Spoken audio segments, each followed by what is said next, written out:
आपल्या मिलीबग दिसत नाही. नाही. आता 2-3 झाड आहेत हा. एक दुसऱ्या प्लॉट मध्ये, दुसऱ्या ते तेवढीच आहेत. हम्म. बरोबर. मग ही एक समस्या तुमची चांगली सुटलेली आहे. हा पूर्ण सुटलेली आहे. आपण- आणि झाडाची दुसरी गोष्ट म्हणजे हा. भूमीच्या जी टेक्नॉलॉजी आपण खतं वापरले हम्म, त्याच्यामुळे आपली मुळे हम्म. आता आपला माल द्यायला आला बर तरीही आपली मुळे आणखी ऍक्टिव्ह आहे. बर म्हणजे तुम्ही मुळे ऍक्टिव्ह आहे असं म्हणताय. हा तर आपलं तुम्ही काय काय सोडले, काय काय टाकले? आपण भूमी चार्जर बनवून जे लिक्विड मध्ये येतं बर ते आपण प्रत्येक पाण्याला किंवा प्रत्येक 2 दिवसाला 4 दिवसाला या हिशोबामध्ये आपण 2-2 लिटरनं देतो. बर तसेच भूमी चार्जरचं जे काय खत आहे हम्म, तो त्याच्यासोबत पोटॅश, हम्म, ग्रीन महाराष्ट्र आहे ना, हम्म. आणि जाईन पेशी. जाहीम स्पेशल, बर आपला भूमी अमृत, हम्म, हे जे काय सर्व आपले जे काय खतं आहेत, जे काय औषध आहेत हम्म. ते मी सर्व त्याचा या ठिकाणी वापर केलाय. बर आणि त्याच्यामुळं हम्म. माझ्या हिशोबानं मला 100% त्याचा फायदा होईल. 100% फायदा होणार. आणि तुम्ही किती डोस टाकले आपले?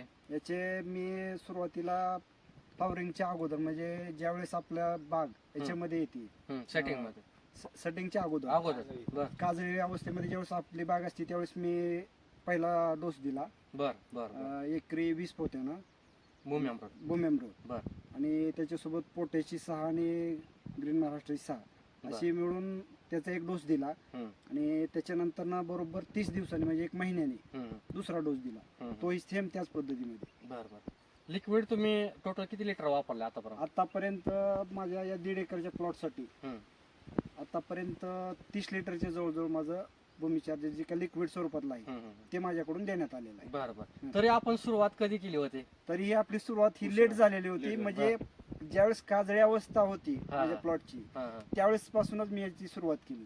बरं. जर का हे टेक्नॉलॉजी जर का हे मी अगोदर जर वापरलं असतं बर तर माझ्या मालामध्ये आणखी फरक जाणवला असता. खूप फरक झाला असता. हम्म. म्हणजे पहिल्यापासून जर वापरला असतं तर ह्याची जी साईज आहे म्हणा ते आणखी किंवा वाढलं आणखी वेगळं चित्र दिसलं असतं. असतं. हा. म्हणजे ही तुम्हाला खंत वाटते की आपल्याला थोडी उशिरा मिळाली. हा. आपल्याला खंत एवढीच वाटते की आपण या टेक्नॉलॉजीशी हा. म्हणजे आपण जी काय रासायनिक शेती आहे ती सोडून बर सेंद्रिय शेतीकडे येण्यासाठी उशीर का केला हा याची आम्हाला आजपर्यंत खंत वाटत आहे. बर बर बर म्हणजे हा निर्णय लवकर घ्यायला पाहिजे होता. हा निर्णय बरं. आम्ही याच्या पूर्वीही अगोदर घ्यायलाच पाहिजे होता. बर भूमीच्या टेक्नॉलॉजी अजून पण मिळाली नसते तुम्हाला तर काय चित्र तर दिसलं? आमचं चित्र म्हणजे काय दरवर्षी सारखं मम्मीच व्हायचं, बर असं मालाला डस्टिंग एवढी व्यवस्थित द्यायची नाही. मिलीबग, दावण्या बर यांचा प्रॉब्लेम भरपूर आला. बर बर म्हणजे रोगराईचं प्रॉब्लेम जे होतं ते हा. जास्त तुम्हाला आता दिसणार. विषय म्हणजे भूमीच्या टेक्नॉलॉजीमुळे काय होतंय तर आपल्या भूमीचे जमीन जी आहे त्याचा असणारा सामू वाढवला जातो. सामू म्हणजे काय तर त्याची पौष्टिकता वाढवली जाते. बर बर जे काय पिकासाठी आवश्यक